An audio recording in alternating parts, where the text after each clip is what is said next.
Hi, Mark. Look, I want to apologise for all my conduct in the past. I was under a lot of trauma because I've spent many, many years trying to get my family together, and I had to walk away from my mother because it's never good enough for them. I don't know what my family wants. I was put as a director. I made profits for shareholders. I was taking care of the community. I was paying everyone good money, and I had a stroke. I didn't borrow any money, and I had a $6 million credit rating in 1999. I had a $470,000 pay. People were telling me I was earning more than the Prime Minister or the High Court judge. I didn't even get paid $1. Look, I'm not going to bore you to death. I only read the will 2 years ago. I thought, why should I read the will? Now, I've got many advisors, Mark, telling me the will's it can't be the will. And that's why I read it. I put my trust in solicitors and everything. I'm not trying to do a standoff.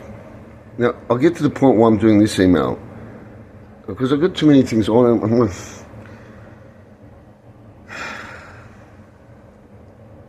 I've promised 3 individuals jobs up the road here to open up a restaurant. I've told them notice vacate. I specifically wrote I, Timothy Contos, control Contos Proprietary Limited, and I had solicitors forcing me, telling me to sign my factory off. It took 6 months to do a contract of sale.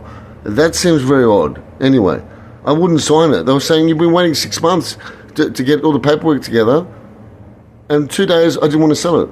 I was starving, I had no food. And something told me, because my father groomed me. I wrote that sentence. I don't know why. And then Greg Beattie resigned or something, or everything went to you. Now, I'm trying to figure things out.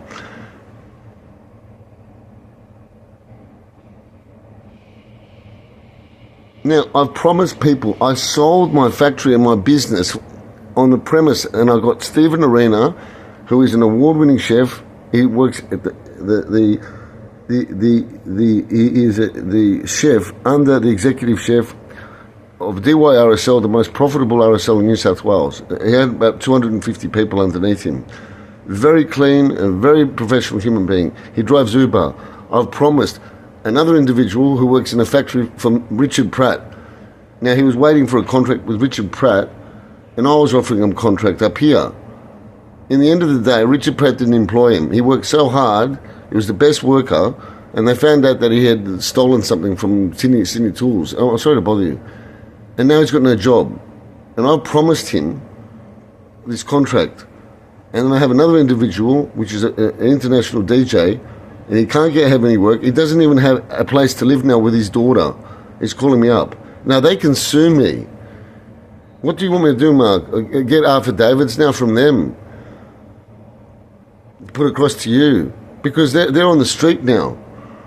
Now, furthermore, the property is not safe to reside in. There is laws governing this in the building code and in retail lease, Real Estate Institute. We spoke to Greg Beattie. We had countless discussions on this. My father went to the extent of building a concrete structure at the back. We didn't even use upstairs. It's a huge area. Now, they use that as their base of Australia for grilled. Now, if they put any strong weight on that, and some person, I've got signs everywhere, I've done my due diligence, I do everything. My job is that if I didn't done anything, people would have died by today. You know? Now, please, follow my instructions, please, Mark. Not my mother's. Because someone's going to get hurt.